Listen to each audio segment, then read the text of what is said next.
I am the Tofu Golem. Please enjoy the video.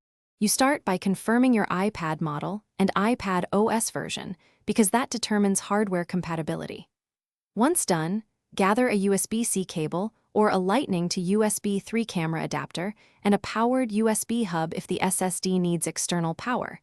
This prevents undervoltage errors. Plug the SSD into the adapter or hub, then connect to the iPad. Make sure the iPad is unlocked. Open the Files app immediately so the system can mount the drive and show it under Locations. Once the drive appears under Locations, tap it to mount and view folders. This is how iPad OS exposes external storage. You can copy, move, or stream files directly, select items, use the share or move commands, or open media in apps that support the file type.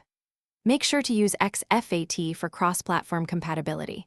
If the iPad reports the disk as unreadable, connect it to a computer and reformat to XFAT or HFS+, depending on your workflow. Also check available free space before transferring large files. To finish, complete file transfers and close the Files app, then gently unplug the SSD to avoid corruption. If the drive fails to mount, try swapping cables, using a powered USB hub, or testing the SSD on a computer to confirm its health. These steps isolate hardware from software issues. If problems persist, restart your iPad and check settings for software updates. Make sure the drive is formatted to XFAT. One key troubleshooting tip. Power-related failures are common. Use a powered hub before assuming the SSD is bad. Thanks for watching. Consider subscribing if we helped you today.